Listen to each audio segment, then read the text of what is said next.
Hello and welcome. I'm so excited you're here.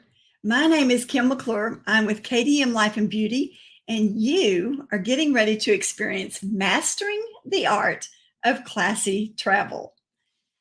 You are in the Facebook group community called Stepping Out with Confidence, and every Wednesday at noon, I go live and share with you an important travel or some type of information that will help you be fabulous looking as the entrepreneur that you are. So let's get started, shall we? Let me know if you are joining me live or if you are joining me on replay. Either way, I can't wait to hear what your comments are. And hopefully today I give you lots of tips because as an entrepreneur, it's really important to always look our best because you never know. You can do business all around the world now.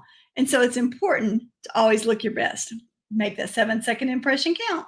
Again, my name is Kim McClure. I'm with KDM Life and Beauty. And here we go. Are we ready? Let's talk mastering the art of classy travel.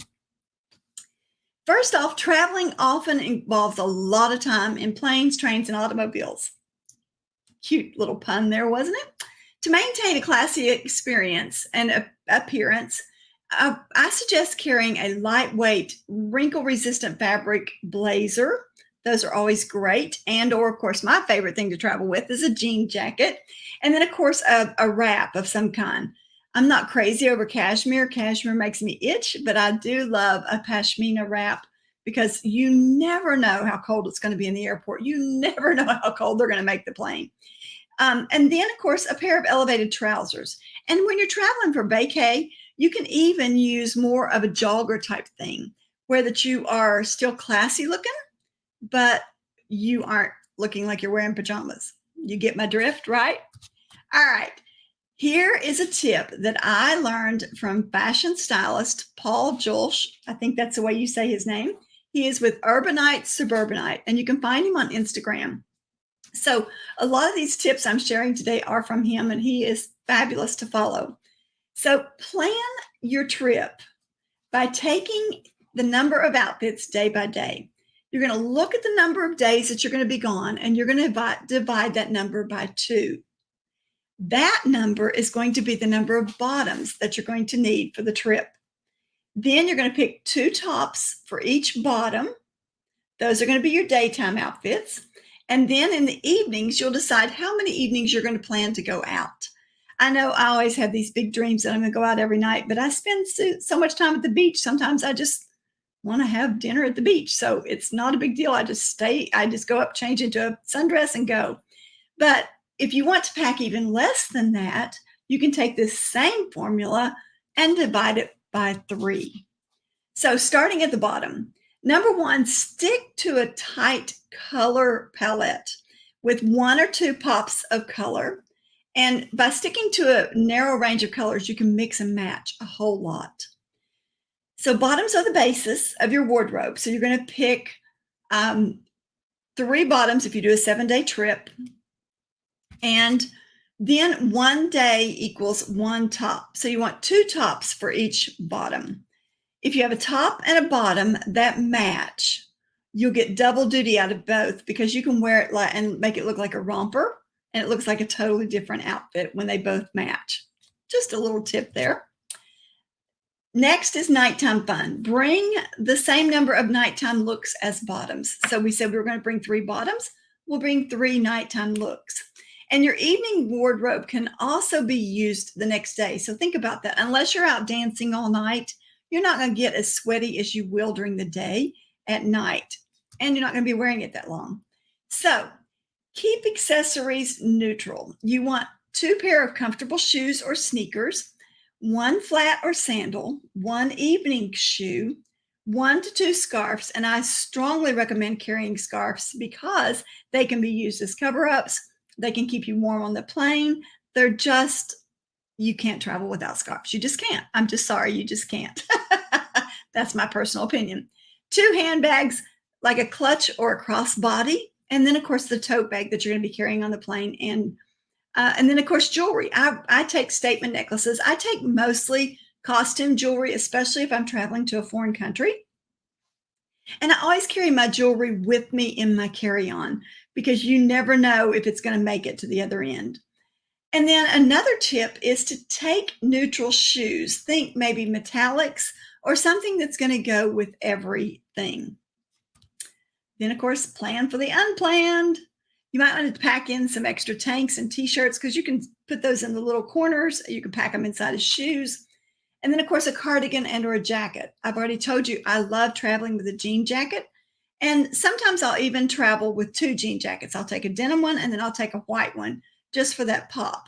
Unless, of course, it's a business trip, and then I'll take cardigans. Then, of course, I always pack my bathing suit because you never know. Even on a business trip, you may want to go get in the pool. And here's a tip. Wear your heaviest shoes and your heaviest jackets on the plane.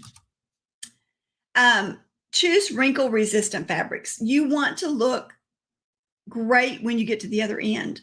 So you're not going to wear linen for sure. You're going to wear knitwear, denim with stretch, and maybe even nylon and polyester type things. Here's a great tip. Pack travel size toiletries. Squeeze bottles from Amazon. These are my very favorite things because what I do is when I come home from a trip, I immediately fill them again. I'm ready for the next trip. And then I don't get to places without the toiletries that I need. Use packing cubes. You can also take and roll your clothing. My mother taught me this many years ago. And when you roll your clothing, it takes up less room and it doesn't wrinkle near as bad. But packing cubes help to maximize your space. Another tip is if you do get your clothes wrinkled and you haven't taken a steamer with you, you can always hang your clothes in the bathroom, turn on the shower as hot as possible, close the door, and it will steam out. So choose, though, the best shoes. Think about your shoes, how much you're going to be walking, because the last thing you want to be thinking about is my feet are killing me when you are touring and seeing some of the most amazing sights in the world. So wear the pair on the plane that takes up the most amount of room and make sure that you pack comfortable walking shoes. And there are some out there that you can get that are so classy looking. I love my Bivonics. They are amazing and you can walk forever in them and never realize that you're wearing cute shoes. All right. So another tip is don't look like a foreigner in a foreign country. Don't look like a tourist by wearing your gym shoes, because that is one of the things that automatically says tourist. So look for some cute shoes. You can find them, I promise. Leave room for souvenirs. Consider packing a foldable tote.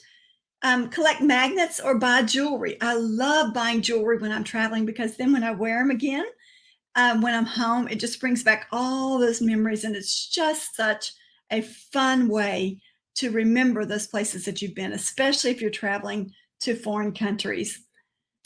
Magnets also are one of my favorite things because magnets on my refrigerator bring back a world of memories, and I'm at my refrigerator at least once a day, right?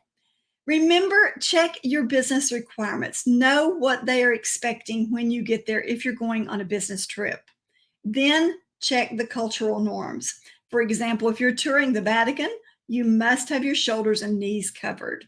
And when we toured that, I saw so many people wrapping scarves and tying scarves. And of course, the vendors sold a lot of scarves because you've got to be covered. And then I would love for you guys to share in this group where you're going on vacation this year. Let's just make it fun. So are you going to the mountains? Are you going to the beach? What's going on with you guys? And then for more tips, be sure to check out my blog. I've got a great blog called Effortless Elegance on the Go, Staying Classy While Travel. And it's got lots and lots more information in it. And to all my fellow Americans, happy 4th of July weekend as we go into this weekend. And I am so thrilled that you all are a part of my life. Thank you so much for being a part of Stepping Out with Confidence, for being a part of this community, for making it the community that it is. And I would love to hear from you all on what you want to hear in July. July is going to be an awesome month of us building up ourselves, because I don't know about you all, but sometimes I can get into a little bit of a funk and not think I'm as good as I really am. And I want you to know that you are as good as you really are. Because as I tell you all the time, God created you and you are amazing. And so July is going to be an amazing month. We've got a special guest coming the second week, Jennifer, who is going to be teaching us about, she's a coach and she's going to be sharing with us confidence from the inside out. Y'all know I teach it from the outside in. I was just on her blog or on her podcast, which I shared in the group. So I can't wait for you guys to see that. So let me know, though, in the comments what you want to know, what you want to learn in July. I'd love your feedback. Thanks again so much for being a part of this. Have a great